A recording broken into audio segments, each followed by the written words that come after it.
सबसे पहला जो है, learn to give unconditional love. मैं अनकंडीशनल भी बोलता हूं इसलिए क्योंकि खाली लव बोलूं तो लव इज कंडीशनल, लेकिन अनकंडीशनल परिवार के जितने लोग हैं उनके साथ हमेशा अच्छा बोलना। एक चीज और है, अनुशासन जरूर बनाए रखना। ये ना हो कि अनुशासन नहीं है और पता लगे अनुशासनहीन अनकंडीशनल लव वाले हो गए। अनुशासन बना रहे, लेकिन फर्मनेस विद लविंगली। वो लविंग एंड फर्मनेस, वो हेराइकी के साथ परिवार में वो एक सिद्धांत वो चलते रहे। उसके बाद ऋण मुक्ति जो है, वो पृथ्वी की, जिस धरती पे आप रह रहे हो, जिस धरती का आप उपभोग कर रहे हो, उस पृथ्वी, उस धरती, उस क्षेत्र, उसके प्रति आपको जो है ऋण मुक्त होना पड़ेगा। तो ये सारी चीजें हैं जो कि वैसे तो शास्त्रों में देव ऋण मुक्ति और पितृ ऋण मुक्ति, जो शिव योग के साधक है, जब आप साधना करते हो तो स्वतः ही आपके पितरों की भी ऊर्ध्व गति होती है, वो भी जहां कहीं नेगेटिव अटके हुए हैं वो प्रकाश में ऊपर उठ के वो भी मुक्त होते हैं। और देव ऋण मुक्ति वो भी साधना के द्वारा होती है। तो ये एक जो ऋण है उसको मुक्त होने के बाद जीवन का भाग्य उदय होना शुरू हो जाता है।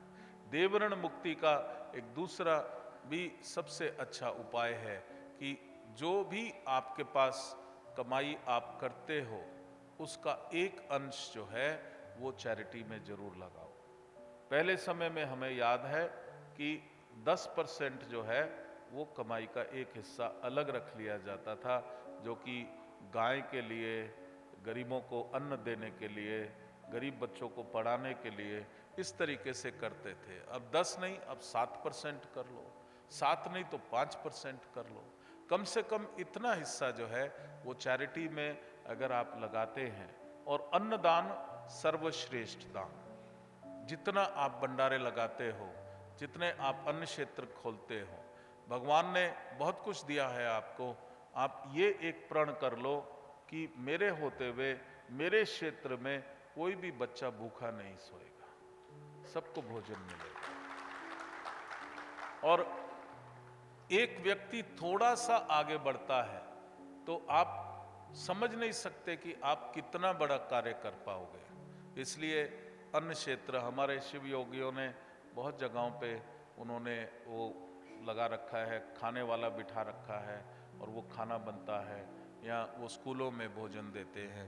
गवर्नमेंट देती है लेकिन जो अच्छा आप दे सकते हो, तो उस तरीके से एक ये अपना भाग्य उदय करने का मैं आपको तरीका बता रहा हूँ। जो अपनी स्पिरिचुअल बॉडी है उसको हील करने की मैं आपको ये विधि बता रहा हूँ।